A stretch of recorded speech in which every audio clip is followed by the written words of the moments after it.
Top 3 habits na sumisira sa mukha mo. Number 1, naghihilamos ka using an antibacterial soap. Unang iisipin mo siguro maganda to. Antibacterial soap Siguro naman matatanggal na lahat ng dumi sa mukha ko. Totoo naman, pero ayaw mo na masyadong malinis ang mukha mo. Ha? May ganun pala masyadong malinis? Oo naman. Too much of anything is bad for you. Ang mga antibacterial soaps kasi ay merong chemical na tinatawag na triclosan or triclocarbon. Ito yung pumapatay sa bakterya at iba pang mikrobyo. Maaaring nakakabuti ito sa balat sa katawan para iwasan ang body odor. Pero ang balat sa mukha ay mas sensitive. Pag naghilamos ka gamit ang antibacterial soap, madidisrupt o masisira ang microbiome ng mukha. Ano ang microbiome ng mukha? Ang microbiome ng mukha ay koleksyon ng mga mikrobyo na natural na naninirahan sa mukha. Mga good and healthy na mikrobyo ang mga ito. Importante ang mga mikrobyong ito para mapanatiling malakas ang immune system ng balat sa mukha. Pag nawala sila dahil gumamit ka ng antibacterial soap, binibigyan mo ng opportunity ang mga harmful or bad bacteria na makapasok sa balat mo. Kung ganun, ano ang dapat mong gamitin na panghilamos? Gumamit ng alcohol-free gentle cleanser or gentle foam wash. Ito ang ideal na panghilamos dahil effective ito sa pagtanggal ng mga naipon na dumi, langis at pawis na hindi sinisira ang natural na microbiome ng mukha. Malilinisan ang mukha na hindi tinatanggal ang mga healthy na mikrobyo. Ang mga magandang examples ng mga cleansers ay, this is not sponsored, ang Cetaphil Gentle Foaming Cleanser, Acne Foam Wash, or Acne Aid Liquid Cleanser. Number 2, once a month ka lang magpalit ng tuwalya. Ayon sa isang study sa Journal of Applied Microbiology, nakita nila na ang mga towels na ginamit for 1 month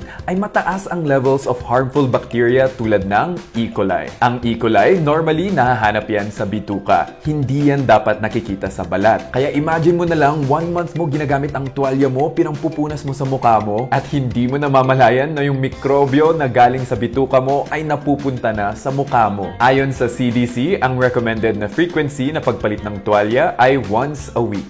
Number 3, madalas mong hinahawakan ang mukha mo. Ang madalas na paghawak ng mukha ay maaaring mag-trigger ng excess oil production which can clog the pores and lead to more acne breakouts. Sa dami ng nahahawakan natin araw-araw, cellphone, laptop, doorknob, pera, tao at iba pa, ang mga kamay natin ay nagdadala ng iba't ibang mikrobyo. At syempre, pag hinawakan mo mukha mo, yung mga mikrobyo na galing sa CR, jeep, restaurant at iba pa, mapupunta sa mukha mo. Ano ang dapat gawin? Syempre, maging self-aware at self-conscious ka sa paghawak ng mukha mo. Kung kailangan mong kamutin ang mukha mo, make sure na maghugas ka muna with soap and water or mag-alcohol ka muna bago mo hawakan ang mukha mo. At pagkakamutin mo ang mukha mo, be gentle. Maliban sa tatlong nabanggit ko, ang iba pang bad habits sa balat ay ang hindi pag-moisturize ng balat at ang pag-iwas sa paggamit ng sunscreen. Kung tamad ka tulad ko at ayaw mo gumamit ng madaming produkto sa mukha, kailangan mo lang ng 3 basic items sa skincare mo. Cleanser,